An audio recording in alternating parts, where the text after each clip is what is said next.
Phuket in 2026 is a completely different beast than it was even a few years ago. We've seen a massive surge in new openings, a complete revitalization of the old town, and a shift toward more sustainable, wellness-focused travel. But with so many options, the biggest question remains: where on this massive island should you actually set up base? Choosing the wrong area in Phuket can literally make or break your trip. Stay in the wrong spot, and you might spend 3 hours a day stuck in traffic, or find yourself in the middle of a party zone when all you wanted was a quiet sunrise. Today, we are breaking down the absolute best areas to stay in Phuket for 2026, categorized by your travel style and your budget. The action hub, Patong Beach. Let's start with the elephant in the room. Patong. If you've heard anything about Phuket, you've heard about Patong. In 2026, it remains the undisputed capital of nightlife and convenience. This is where you stay if you want to be steps away from the legendary Bangla Road, massive shopping malls like Yungsilan, and hundreds of restaurants. For the budget travelers, Patong is actually a goldmine because the competition is so high. You can find high-quality social hubs like Lube di Phuket Patong for around $30 to $40 a night. If you're looking for mid-range comfort, check out the newly opened Tribe Living or Hotel Clover. They offer that stylish, Instagrammable vibe without the 5-star price tag, usually sitting around $80 to $120. And for luxury, you don't have to stay in the noise. Places like the Amari Phuket or the Avista Hideaway are perched on the hills at the edge of town, giving you incredible ocean views and peace, while a free 5-minute shuttle drops you right back into the madness whenever you want it. The perfect balance, Kata and Karon. Just south of Patong are the sister beaches, Kata and Karon. If you're a family or a couple looking for a classic beach holiday, this is likely where you belong. Karon is one of the longest beaches on the island, meaning even in peak season, you can always find a patch of sand to yourself. Kata is slightly more compact and has a fantastic surf vibe, especially during the monsoon months. In 2026, Kata has become a real culinary hotspot. For a budget stay, look at OK Phuket or local guest houses inland, which run about $35. For mid-range, the Sugar Marina resorts are legendary for their themed rooms. Think nautical or surfer vibes at around $90. If you want to splurge, the shore at Kata remains one of the most romantic spots on the island, with private pool villas overlooking the ocean. Now, if you want to see where Phuket is heading in 2026, we have to talk about Bang Tao. This area has exploded in popularity. It's home to the Laguna complex, a massive interconnected resort area with lagoons, golf courses, and some of the best beach clubs in Asia, like Catch Beach Club. This is the Upper West Side of Phuket. It's clean, it's manicured, and it's very upscale. For luxury, you have heavy hitters like the Banyan Tree and the brand new Staybridge Suites. Even the mid-range options here, like Cassia Phuket, feel premium because you get access to the Laguna shuttle boats and world-class infrastructure. Expect to pay $150 for mid-range and well over $400 for the top-tier villas.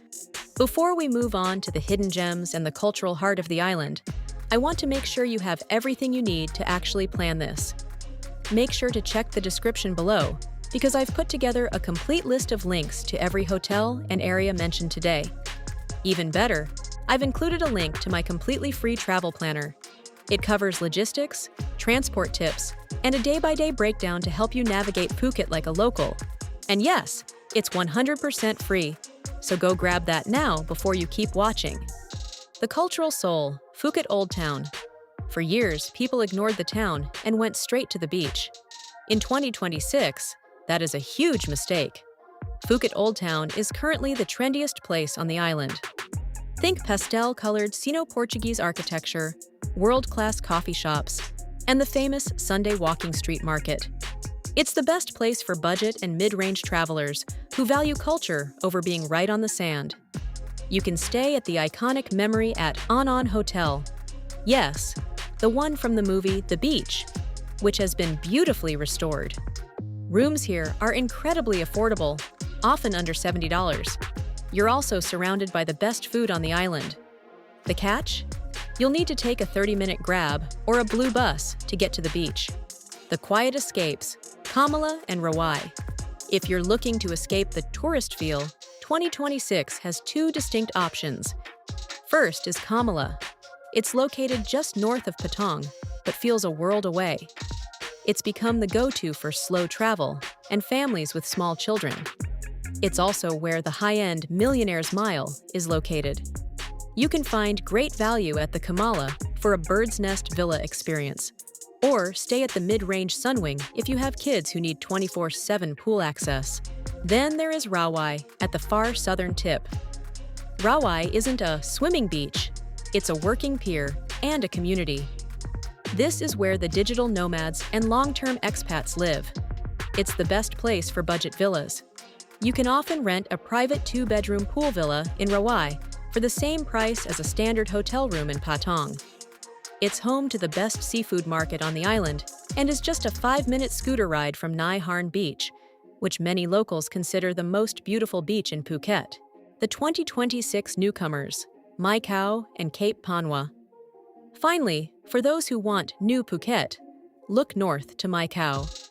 It's right by the airport, and because it's part of a national park, it's remarkably undeveloped. This is where the ultra-luxury brands like Anantra and the new Radisson Resort reside. It's quiet, it's pristine, and it's perfect for a honeymoon where you never want to leave the resort. On the flip side, Cape Panwa in the southeast is seeing a resurgence with the opening of the Veranda Resort, part of the Autograph Collection. It offers a hidden feel with sunrise views that the West Coast can't compete with. Let's look at the areas again so you can decide which one is for you. Patong. You want to party and be in the center of it all. Kata, Karon. You want the classic walkable family beach vibe. Bang Tao. You want high-end resorts, golf, and beach clubs. Old Town. You're a foodie and a culture seeker on a budget. Rawai. You want a local feel and a private villa for a steal.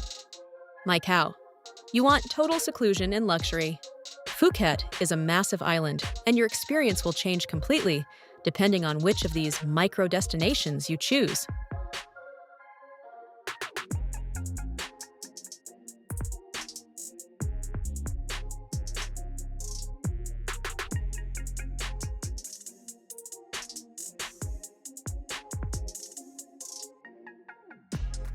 Take a look at your budget. Be honest about how much peace and quiet you actually want, and you really can't go wrong. If you found this guide helpful, please give this video a like and share it with your travel buddies. Make sure to subscribe and hit the bell icon to get notified every time I release a new video.